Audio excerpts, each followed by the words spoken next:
playwright Nadia Manzoor has been creating waves with her one-woman autobiographical show called Burq Off, where the harsh glum realities of a Pakistani Muslim home are punctuated by fierce Bollywood dance moves. Let's take a look.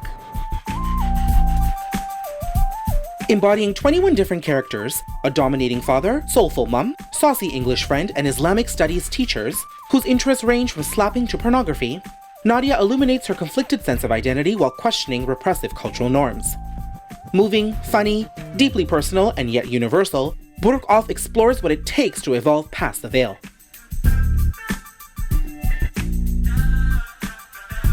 Now, your one-woman show, Burq Off, says a lot about your life. It's actually based on your life. Tell me about that. It's basically my journey as a 5-year-old, starting as a 5-year-old and with my first aspiration of wanting to be an astronaut and going into space, and I express it to my very conservative Muslim Pakistani father, and essentially him telling me that women can't fly about in space because who's going to cook and who's going to clean. Now, a lot of us living in the South Asian diaspora can relate to this story of cultural ideals that our parents carry with them and then our own modern ideals as well. And I know many in my generation, including myself, can really identify with your life and your story.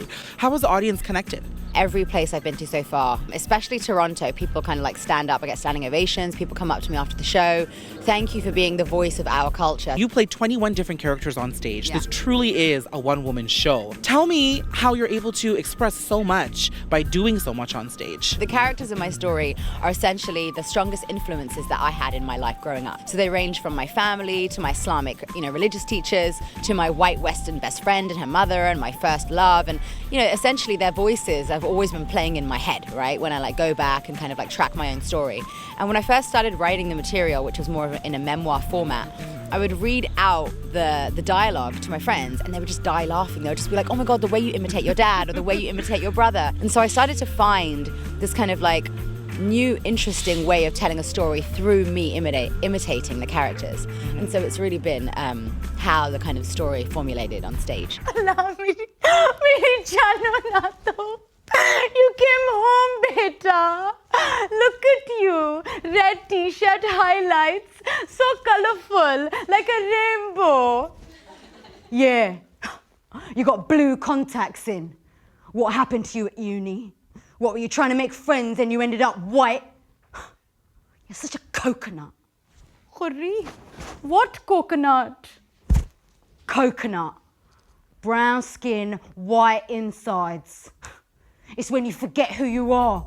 I'm really interested to find out what the challenges were in trying to script this play and then really bring in all these different elements of your life without having to offend anybody. I don't know if you kind of played that fence a little bit with those in your personal life and being portrayed on stage. In terms of acceptance and reception from the audience too, how were you able to balance all of that while you were trying to write this play? I think the writing, the most difficult part was actually making it short enough. I think the first version was 40 pages, and it would have been like a four-hour epic saga. But to do a one-woman show, about an hour and 25 is kind of where you want to do really cut off. So it's kind of taking out the chunks of fat that you're just don't want to kill. It's the whole expression of killing your darlings, when you're attached to different stories or whatever, but you realize you need to make the story succinct and it tell a certain arc.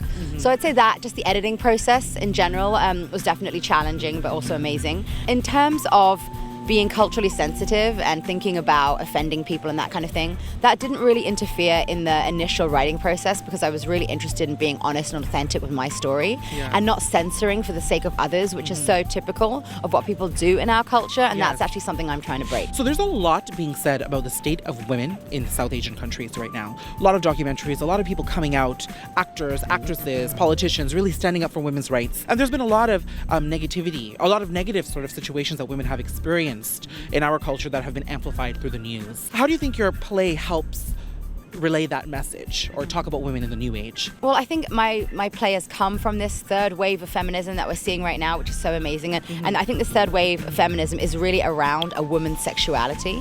So, about ending sexual violence, about women becoming more aware of if I'm walking down the street, do I have the right to wear what I want without a man harassing me? Of course I do, and being more vocal about that. So I definitely think my play has kind of come from that cultural trend. It's what's very prevalent in my life. What is the message that you want the audience to take away from this? When they come in for that hour and a half and they watch your story play out on stage and they experience your experiences and they sort of get an understanding into how you were able to go through your life in all these different phases and how you've come to the point where you are now. What do you hope they take away from that? One of the messages is that contradiction inside and like being confused and challenged, you know, is very normal. And it's part of like how we can actually grow and transform is putting our contradiction and our conflict on the table openly.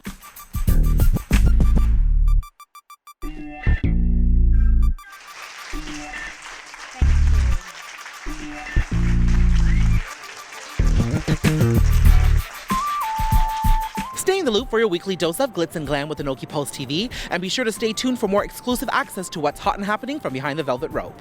And if you get a chance to check out Burq Off on stage, please do drop us a line and tell us what you think.